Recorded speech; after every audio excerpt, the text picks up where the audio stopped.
नमस्कार दोस्तों, बहुत बहुत स्वागत है आपका मेरे YouTube channel latest government job .com में। और हम सीरीज शुरू कर रहे हैं जो रिवीजन से संबंधित है। और हमारे जो अतीत की हमारे जो प्राचीन इतिहास की जो बातें हैं उनको पढ़ना बहुत ज़रूरी है।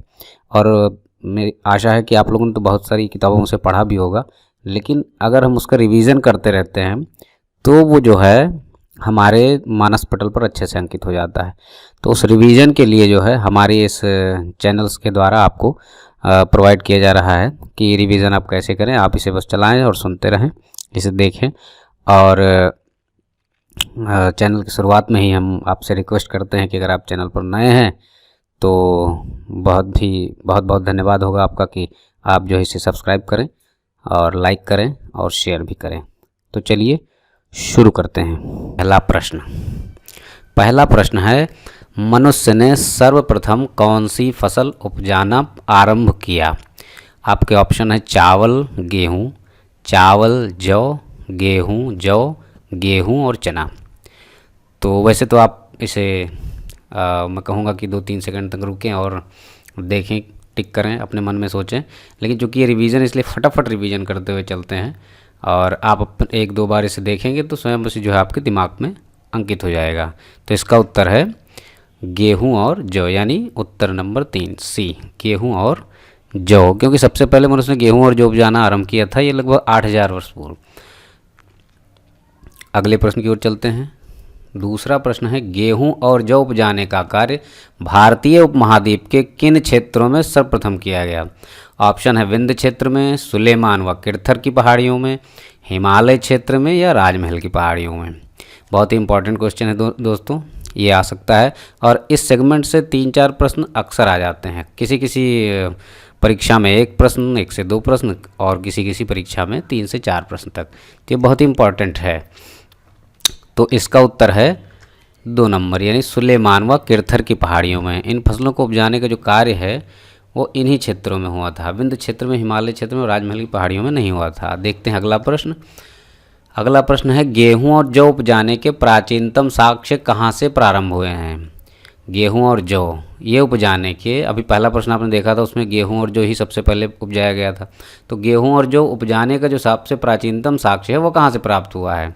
ऑप्शन है मेहरगढ़, सिंधु प्रांत, हरियाणा, अफगानिस्तान। तो इसका उत्तर है मेहरगढ़। जो गेहूं और जौ उपजाने का जो कार्य है वो सबसे पहले मेहरगढ़ में हुआ था। मेहरगढ़ पता है कहाँ पे है? मेहरगढ़ बलूचिस्तान में है, पाकिस्तान में। चलते हैं अगले प्रश्न की तरफ। प्रश्न नंबर 4 है, भारतीय उपमहाद्वीप के अंतर्गत आरंभिक नगरों का विकास सर्वप्रथम कहाँ हुआ? यानी जो भारतीय उपमहाद्वीप है उसके अंतर्गत जो आरंभिक नगर हैं, शुरुआती नगर, उनका विकास सबसे पहले कहाँ हुआ?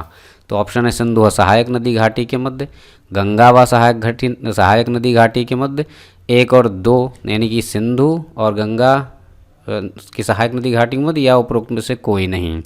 तो इसका उत्तर है नंबर 1, यानी सिंधु व सहायक नदी घाटी के मध्य। क्योंकि सिंधु व सहायक नदी घाटी ही वो घाटी है जिसके बीच में जो है सभ्यता जो है, आरंभिक नगर और सभ्यता वहीं से पनपी है। अगले प्रश्न की ओर चलते हैं। प्रश्न नंबर 5, गंगा नदी के दक्षिण में इसकी सहायक नदी सोन के आसपास का क्षेत्र प्राचीन काल में किस नाम से जाना जाता था? यानी गंगा नदी के जो साउथ का क्षेत्र है उसकी सहायक नदी है सोन, और उसके जो आसपास का क्षेत्र है वो प्राचीन काल में किस नाम से जाना जाता था? तो इसका उत्तर है, इसके ऑप्शन है वज्जी, काशी, मगध और अवंती। इसका उत्तर है मगध। यानी जो गंगा नदी के दक्षिण में सहायक नदी सोन के आसपास जो क्षेत्र है वो प्राचीन काल में मगध के नाम से जाना जाता था। उत्तर नंबर 3, क्योंकि मगध जो है, ये जो मगध ही कहलाता था सोन नदी के आसपास के क्षेत्र, और मगध प्राचीन काल का पहला बड़ा राज्य था। इसके शासक बहुत शक्तिशाली हुआ करते थे। इसमें कई लोग बड़े शक्तिशाली राजा हुए, मौर्य सम्राट वाले जैसे भी। चलिए अगले प्रश्न की ओर चलते हैं। प्रश्न नंबर 6, मगध साम्राज्य का वास्तविक संस्थापक कौन था? देखिए इसमें ये सब राजा जिनमें जितने ऑप्शन दिए हुए हैं, अशोक, उदयन, चंद्रगुप्त मौर्य और बिंबिसार, ये सब जो हैं बड़े ही शक्तिशाली राजा हुए और इनका नाम इतिहास में अमर भी है। तो मगध साम्राज्य के जो वास्तविक संस्थापक था वो कौन था? इसका उत्तर है 3 यानी बिंबिसार। उत्तर नंबर 3 बिंबिसार जो है वो वास्तविक संस्थापक था। अगले प्रश्न को लेते हैं। प्रश्न नंबर 7, भारत देश के नाम के संदर्भ में निम्नलिखित कथनों में कौन सा या कौन से कथन सही हैं? तो पहला है जो कथन है वो पहला कथन है, लगभग 2500 वर्ष पूर्व उत्तर पश्चिम की ओर से आने वाले ईरानियों और यूनानियों ने सिंधु को हिंदोस या इंदोस तथा इस नदी के पूर्व में स्थित भूमि प्रदेश को इंडिया कहा। कथन 2 है, भरत नाम का प्रयोग उत्तर पश्चिम में रहने वाले लोगों के एक समूह के लिए किया जाता था। इस समूह का उल्लेख संस्कृत भाषा की आरंभिक कृति ऋग्वेद में भी मिलता है। तो इन कथनों पर विचार करना है कि कौन सा सही है और कौन सा गलत है। इसका उत्तर नंबर सी सही है, क्योंकि ये 1 और 2 दोनों ही सही हैं। पहला इसलिए सही है कि भरत नाम का जो प्रयोग जो ये उत्तर पश्चिम की ओर से आने वाले ईरानी और यूनानी है, इन्होंने ही सिंधु को हिंदोस या इंदोस कहा। उन्होंने ही इस नदी के पूर्व में जो है स्थित भूमि प्रदेश को इंडिया भी कहा था। और जो भारत नाम का प्रयोग है उत्तर पश्चिम में रहने वाले लोगों के एक समूह के लिए किया जाता था। इस समूह का उल्लेख ऋग्वेद में मिलता है, क्योंकि ऋग्वेद क्या है कि ऋग्वेद जो है संस्कृत की सबसे आरंभिक कृति है, जो वैसे जो अब तक की खोज के हिसाब से लोग कहते हैं कि जो 3500 3500 4000 वर्ष पुरानी है, और बाद में इसी भरत समूह के नाम पर का प्रयोग जो है देश के लिए किया जाने लगा। जबकि हमारी सनातन संस्कृति के हिसाब से तो ये कहा जाता है कि वेद अनादि हैं। अनादि यानी पूर्व में सबसे पहले ही जब सृष्टि की शुरुआत हुई तब से हैं। खैर उस तरफ न जाते हुए अगले प्रश्न को लेते हैं। प्रश्न नंबर 8, पांडुलिपियों के संदर्भ में निम्नलिखित में से कौन सा कथन सही नहीं है? ध्यान से देखिए दोस्तों, क्या है कि जब हम प्रश्न पढ़ते हैं तो अक्सर यहाँ सही नहीं है या सही है, ऐसा कई बार हो जाता है। हमने पढ़ लिया पांडुलिपियों के संदर्भ में कौन सा कथन सही नहीं है, अब सही नहीं की वजह नहीं भूल गए और हमने ऐसे उस पर टिक कर दिया जो सही है। तो इस चीज़ को बहुत ध्यान देना है, सबसे ज़्यादा गलती इसी में होती है। खैर आगे चलते हैं। पहला है, अतीत में हाथ से लिखी कई पुस्तकें पांडुलिपि कहलाती थीं। दूसरा है कथन जो है दूसरा, अंग्रेजी में पांडुलिपि के लिए मैनोस्क्रिप्ट शब्द का प्रयोग होता है, जो लैटिन भाषा के शब्द मेनू जिसका अर्थ हाथ है से निकलता है। तीसरा नंबर, पांडुलिपियाँ ताड़ के पत्तों को काटकर अथवा हिमालयी क्षेत्र में उगने वाले भुर्ज नामक पेड़ की छाल से विशेष तरीके से तैयार भोजपत्र पर लिखी जाती थीं। चौथा है कि पांडुलिपियाँ केवल मंदिरों और विहारों से प्राप्त होती हैं, जो केवल संस्कृत भाषा में लिखी गई हैं। तो मैं फिर आपको ध्यान दिलाना चाहता हूँ, इसको पढ़ के आपको लगेगा कि सारी तो चीज़ें सही हैं, लेकिन यहाँ क्या लिखा है कि कौन सा कथन सही नहीं है। हमको केवल एक खोजना है जो सही नहीं है। तो इसका जो उत्तर है वो है डी, केवल 4 नंबर सही नहीं है। देखिए दोस्तों, 4 नंबर इसलिए नहीं सही है क्योंकि जो पांडुलिपियाँ हैं वो केवल मंदिरों और विहारों से नहीं मिलती हैं, और ना ही तो खाली केवल संस्कृत भाषा में। पांडुलिपियाँ कई और भाषाओं में मिली हैं और भी अन्य स्थानों से भी प्राप्त हुई हैं, और ये विभिन्न प्राचीन भाषाओं में मिलती हैं। इसमें संस्कृत में भी है, और इसके अलावा तमिल वगैरह में भी देखिए पांडुलिपियाँ मिली हैं भाषा में, प्राकृत भाषा में भी मिली है। तो ये केवल चौथा नंबर जो चौथा नंबर है वो कथन चौथा गलत है। अगले क्वेश्चन की ओर चलते हैं। प्रश्न नंबर 9, अभिलेखों के संदर्भ में निम्नलिखित कथनों पर विचार कीजिए। फिर एक कथन वाला सवाल आ गया है। देखिए दोस्तों, ऐसे सवाल बनाने में बड़ी मेहनत पड़ती है, तो इसलिए देखिए मैं आपसे बिल्कुल हाथ जोड़कर निवेदन करूंगा कि आप चैनल को सब्सक्राइब और लाइक ज़रूर करें, क्योंकि देखिए इसका टाइप करने का, इसका सब बनाने का, और कितना सुंदर सा हमने बनाया है आप लोगों के उसके लिए। तो ये जो है बहुत ही ज़रूरी है कि आप हमारा जो है हमको अप्रिशिएट करें, और कि हम ऐसे और अच्छे अच्छे वीडियो आपके लिए लाते रहें। और ये अक्सर अब हफ्ते में 2-3 वीडियो आपके लिए आते रहेंगे, तो इसे ज़रूर सब्सक्राइब कर लें। क्योंकि हमारी जो वेबसाइट है latestgovernmentjob.com, उसका लिंक मैंने डिस्क्रिप्शन में दिया हुआ है, आप उस पर जाएं, विज़िट करें। वहाँ पर आपको सारी अपडेट मिलेगी, जो भी नए एडमिट कार्ड जारी हो रहे हैं, जो नई जॉब आई है सरकारी से संबंधित, तो उसको और इसको साथ साथ में ही हम अपडेट कर रहे हैं। तो ऐसे और भी वीडियो आते रहेंगे कि कैसे हम किसका फॉर्म जारी हुआ है और उसे कैसे भरना है। तो ज़रूर सब्सक्राइब करें दोस्तों। के लिए आगे चलते हैं। प्रश्न नंबर 9, अभिलेखों के संदर्भ में निम्नलिखित कथनों पर विचार कीजिए। ऐसे लेख जो केवल पत्थरों पर उत्कीर्ण किए जाते थे अभिलेख कहलाते हैं। नंबर 2 है, कभी कभी शासक अथवा अन्य लोग अपने आदेशों को इस तरह उत्कीर्ण करवाते थे ताकि लोग उन्हें देख व पढ़ सकें और उनका पालन कर सकें। तो उपर्युक्त कथनों में से कौन सा या कौन से कथन सही हैं? प्रश्न नंबर 9 में। तो इसका उत्तर है बी, केवल दूसरा नंबर सही है। ऐसा जो ये अभिलेखक संबंध में जो कथन कहा जा रहा है, ऐसे लेख जो केवल पत्थरों पर उत्कीर्ण किए जाते थे अभिलेख कहलाते हैं, ये गलत है। लेकिन ये बात सही है कि जो कभी कभी ही उत्कीर्ण करवाए जाते थे, क्योंकि बहुत सारे तो हैं नहीं कि अनंत मतलब 1000, 2000, 10, 20,000 हैं। ये कभी कभी जो शासक लोग होते थे अपने आदेशों को इस तरह उत्कीर्ण करवाए ताकि लोग उन्हें देखें, पढ़ें और उनका पालन कर सकें।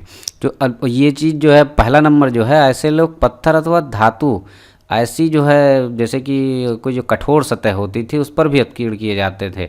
इसलिए जो है ये जो है पहला नंबर गलत है और दूसरा सही। चलते हैं अगले प्रश्न की ओर। प्रश्न नंबर 10, शासक अशोक का कांधार से प्राप्त अभिलेख जो है निम्नलिखित में से किन लिपियों में लिखा गया है? शासक जो है अशोक, अभी देखिए जो है अभी पहले आया था प्रश्न कि किसने जो है वो मगध का साम्राज्य जो है उसका वास्तविक संस्थापक कौन था। तो उसमें आया था अशोक, उदयन और बिंबिसार और एक और आया था, जहाँ चंद्रगुप्त मौर्य। तो देखिए वही आ गया कि शासक जो है अशोक महान शासक वो भी हुआ है, लेकिन वो वास्तविक संस्थापक नहीं था। वास्तविक संस्थापक बिंबिसार ही था। तो शासक अशोक के कई सारे अभिलेख हैं, जिसमें से कि 14 अभिलेख तो बहुत ही महत्वपूर्ण हैं। उनमें से उसका जो कांधार से प्राप्त अभिलेख है वो किस लिपि में लिखा गया है, ये यहाँ पूछा जा रहा है। तो इसमें जो है चौथा नंबर आपका ऑप्शन सही है, यूनानी और अरमाइक। यानी यूनानी और अरमाइक जो है इन दो विभिन्न लिपियों और भाषाओं में लिखा गया है। चलते हैं अगले प्रश्न की ओर। 11 नंबर कथन। अब देखिए ये फिर कथन और कारण का प्रश्न है। कथन आ, ईसा मसीह के जन्म के पूर्व की सभी तिथियों ईसा पूर्व के रूप में जानी जाती हैं। कारण इसका क्या है? बा, वर्ष की गणना ईसाई धर्म प्रवर्तक ईसा मसीह के जन्म की तिथि से की जाती है। अब नीचे दिए गए कूट का प्रयोग करके सही उत्तर का चयन करें। तो का है कि आ और बा, देखिए यहाँ पे क्या है ना कि हिंदी और इंग्लिश टाइप करने में बार बार जो है दिक्कत हो जाती है और सेटलमेंट और अक्षर गड़बड़ा जाते हैं, इसलिए हमने पूरा का पूरा हिंदी में टाइप किया है। आप उसे अपने हिसाब से समझ सकते हैं। मैं कह सकता हूँ कथन ए और कारण बी। तो जो पहला ऑप्शन है का हमने लिया है उसको समझ लीजिए 1 नंबर है। तो ए और बी दोनों सही हैं और ए बी का सही स्पष्टीकरण है। दूसरा कह रहा है ए और बी दोनों सही हैं परंतु ए बी का सही स्पष्टीकरण नहीं है। तीसरा कह रहे हैं ए सही है परंतु बी गलत है। और चौथा कह रहा है कि ए गलत है लेकिन बी सही है। तो इसका उत्तर अंदाज़ा लगाइए दोस्तों, या आपको आता है तो बताइए कौन सा सही है। तो प्रश्न 11 का जो उत्तर है वो है ए, यानी का। आ और बा दोनों सही है और आ बा का सही स्पष्टीकरण है, क्योंकि जो ईसा मसीह के जन्म की जो पूर्व की सभी तिथियां हैं वो ईसा पूर्व में ही लिखी जाती हैं।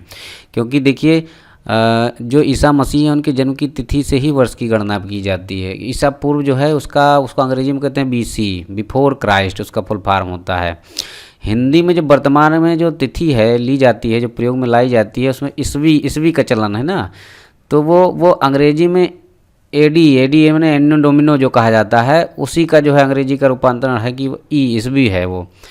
और बिफोर क्राइस्ट एरा जो है और CE एरा, कॉमन एरा, कई प्रकार के होते हैं। ठीक है, तो जो ये बात है कि ईसा मसीह जन्म के पूर्व सभी तिथियां जो हैं ईसा पूर्व में जानी जाती हैं, सही बात है। और वो जो पहला नंबर है वो दूसरे का सही, मतलब पहला नंबर जो है बा का सही स्पष्टीकरण है।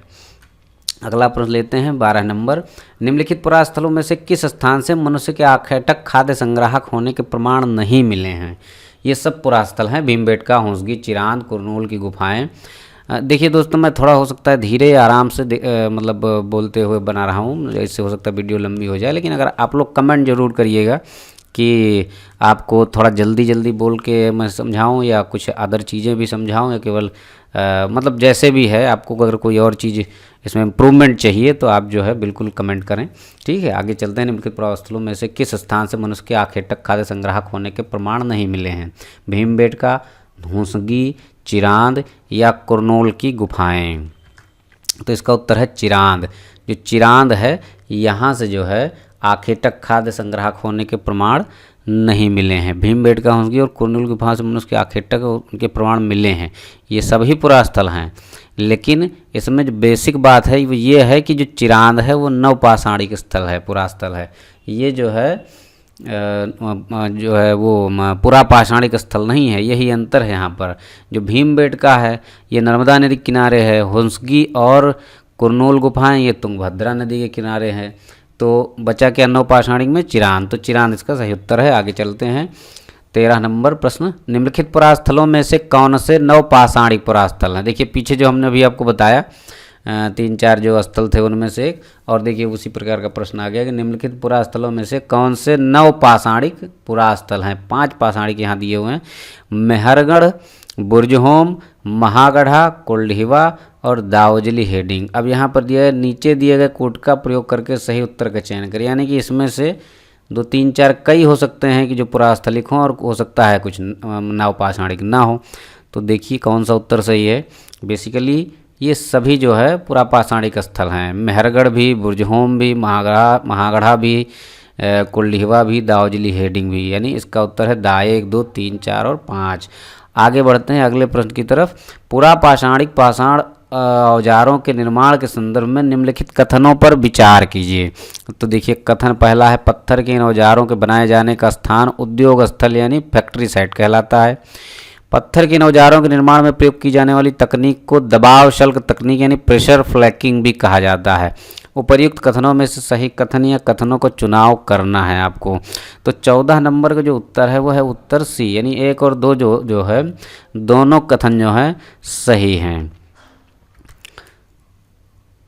इसमें जो है दोनों कथन सही हैं, क्योंकि इनको वही इमेजिन स्टोन जो है इम्पिंग स्टोन कहा जाता था। इसे पत्थर को हाथ में पकड़कर दूसरे पत्थर से हथौड़ी की तरह चोट करके जो है उसके सल्क जो है निकाल लिए जाते थे और उसको तीखा कर लिया जाता था, इसी तरह से बनाया जाता था। और जो छोटा छोटा जैसे लोहार का घर नहीं देखे आप, उस तरह से पुराने ज़माने में जो भी जहाँ ज़्यादा मात्रा में बनने लगा तो फैक्ट्री साइटें है उसको कहते हैं, है ना।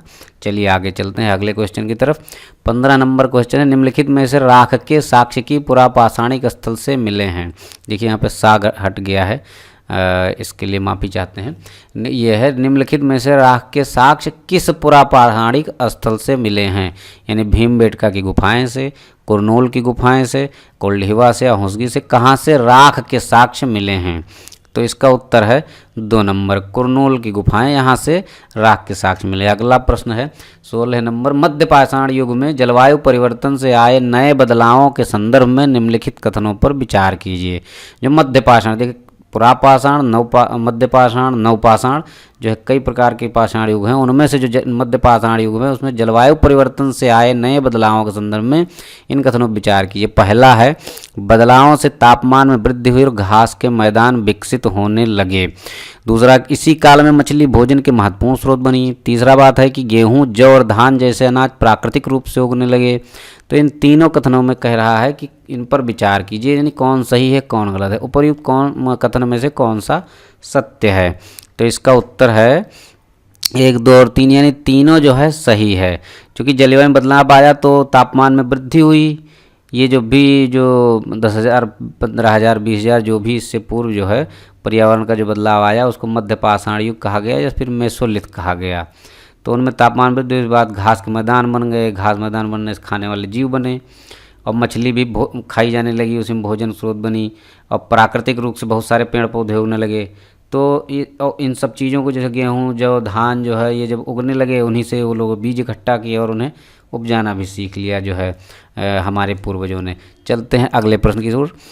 17 नंबर, मानव सभ्यता के आरंभिक काल यानी प्रागैतिहासिक काल को सुविधानुसार 3 भागों में बांटा गया है।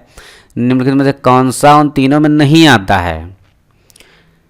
तो ऑप्शन है पुरापाषाण काल, मध्य पाषाण काल, नवपाषाण काल, महापाषाण काल। कौन सा उन तीनों में जो है प्रागैतिहासिक आरंभिक काल यानी जो शुरुआती काल है प्रागैतिहासिक काल, ये इनमें से कौन सा इन तीनों में नहीं आता है ये बताना है। तो इसका उत्तर है दा, यानी महापाषाण काल। ये जो महापाषाण काल है ये जो है प्रागैतिहासिक काल में नहीं आता है, क्योंकि जो प्रागैतिहासिक काल है उसको पुरापाषाण काल, मध्य पाषाण काल और नवपाषाण काल में ही बांटा गया है। महापाषाण काल जो है वो दक्षिण भारत में विशाल पाषाण खंडों को बनी समाधियों से संबंधित है, ना कि प्रागैतिहासिक काल से। अगला प्रश्न लेते हैं, निम्नलिखित में से कौन सा पुरास्थल प्रागैतिहासिक शैल चित्रकला के लिए जाना जाता है? ऑप्शन ए है अमरावती, बी है भीमबेटका, सी है बाघ की गुफाएं और डी है अजंता। इसका उत्तर है भीमबेटका। भीमबेटका जो है पुरास्थल प्रागैतिहासिक शैल चित्रकला के लिए जो है जाना जाता है, क्योंकि जब अजंता और बाघ की शैलकृत गुफा जो है ये चित्रकला के लिए संबंधित है, ये मौर्य काल के बाद की है, ऐतिहासिक है। अमरावती जो है अपने स्तूपों के लिए प्रसिद्ध है, ये शुंगकालीन और सातवाहन कालीन इसको माना जाता है। तो जो भीमबेटका है वही जो है शैलकृत गुफा है। ठीक है, अगला प्रश्न लेते हैं। प्रश्न 19, सूची 1 और सूची 2 को सुमेलित कीजिए और सूचियों के नीचे दिए गए कोड का प्रयोग करके सही उत्तर चुनिए। तो सूची 1 देख लीजिए, पुरापाषाण काल, मध्यपाषाण काल, महापाषाण काल, उत्तरपाषाण काल, ABCD। अरे सूची 2 में 1, 2, 3, 4 शुरुआत किसकी हुई? 10,000 वर्ष पूर्व। 2 नंबर यानी मध्यपाषाण काल की 20 लाख वर्ष पूर्व से 12,000 वर्ष पूर्व। सा को 12,000 वर्ष पूर्व से 10,000 वर्ष पूर्व, और दा जो है यानी डी जो है उत्तर पाषाण काल 2500 वर्ष पूर्व से 1900। अब इसमें मैचिंग करना है, काफ़ी ही जो है ये बढ़िया और इम्पॉर्टेंट क्वेश्चन है, इसको बहुत ध्यान से जो है देखना है और मैच करके देखिए इसको, हैं देखिए मैच करिए। चलिए उत्तर बताते हैं। इसका जो उत्तर है वो है ए, यानी 2, 3, 4, 1। तो जो पुरापाषाण काल है वो 20 लाख वर्ष पूर्व से 12,000 वर्ष पूर्व, और जो 3 नंबर है महापाषाण काल जो है वो जो बी है यानी मध्यपाषाण काल जो है वो 12,000 वर्ष पूर्व से 10,000 वर्ष पूर्व का है, और सी यानी महापाषाण काल है वो 2500 वर्ष पूर्व से, यानी कि अभी मैंने बताया नहीं पिछले वाले में कि जो महापाषाण काल है वो तो यही अभी जो है साउथ से संबंधित है, और कुछ समाधियाँ हैं बड़ी बड़ी टीलों की, उनसे संबंधित, तो सबसे नवीन वही है। तो यानी अगर आपको बेसिकली 2 चीज़ें पता हैं तो आपका उत्तर जो है ऐसे ही आपको समझ, पुरापाषाण काल जो सबसे पुराना होगा तो 2 नंबर यानी 20 लाख वर्ष पूर्व से 12,000 वर्ष पूर्व, और जो महापाषाण काल, अब इसमें ध्यान होना चाहिए, आपको पता होना चाहिए कि प्रागैतिहासिक में केवल 3 ही थे, तो इसमें जो महापाषाण काल है वो सबसे नवीन है, तो 2500 वर्ष पूर्व से 1900 वर्ष, तो 1 डी और ए 2, बस आपका जो है काम बन गया। चलिए अगले प्रश्न की ओर चलते हैं। निम्नलिखित पर विचार कीजिए, पुरापाषाण काल, मध्यपाषाण काल और नवपाषाण काल। देखिए एग्जामिनर उसी में घुमा घुमा पूछ लेता है कई चीज़ों में। तो देखिए उन उपर्युक्त में से किन किन काल के औजारों को, देखिए यहाँ औजारों लिख गया है, इसके लिए क्षमा चाहेंगे, औजारों को माइक्रोलिथ अथवा लघु पाषाण कहते हैं। मतलब कौन कौन सा ये काल है जिसमें जो है जो औजार बने हैं उनको माइक्रोलिथ या लघु पाषाण कहा जाएगा। तो केवल 1, केवल 2, केवल 3 या सब के सब? तो देखिए इसका उत्तर देखते हैं, है केवल 2, यानी जो मध्य पाषाण का जो काल है उसको ही जो है हम उसमें जो बने हैं औजार उनको हम माइक्रोलिथ या लघु पाषाण कहेंगे। लघु पाषाण मतलब सीधी सी बात है कि बहुत छोटे छोटे होंगे, माइक्रो शब्द आया है, यानी कि काफ़ी छोटे छोटे औजार जो जैसे कि भाले के आगे लगाते या तीर के आगे जो नोक जैसा लगा लिया है ना, तो इनको जो है हंसिया या आरी जैसा कुछ जो है इस तरह का जो औजार बनता था, ये जो है मध्य पाषाण काल में बनाया जाता था। तो चलते दोस्तों, बहुत बहुत धन्यवाद आपका, क्योंकि आपको ये 20 क्वेश्चन हमने जो इसके साथ साथ जो बातें करी,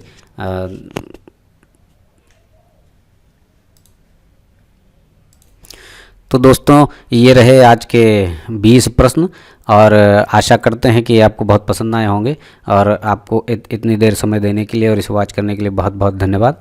और आगे जो है आप कमेंट करके ज़रूर बताएं कि आपको 20 प्रश्न का चाहिए वीडियो, या 40 प्रश्न का चाहिए, या 50 प्रश्न का चाहिए, क्योंकि ये 24 मिनट की वीडियो हो गई है, बहुत लंबी होने में आपको कोई दिक्कत तो नहीं है। इस तरह के कमेंट करें, और लास्ट में एक बार फिर से आपसे रिक्वेस्ट करूँगा कि सब्सक्राइब और लाइक और कमेंट ज़रूर करें। बहुत बहुत धन्यवाद दोस्तों। जय हिंद, जय भारत।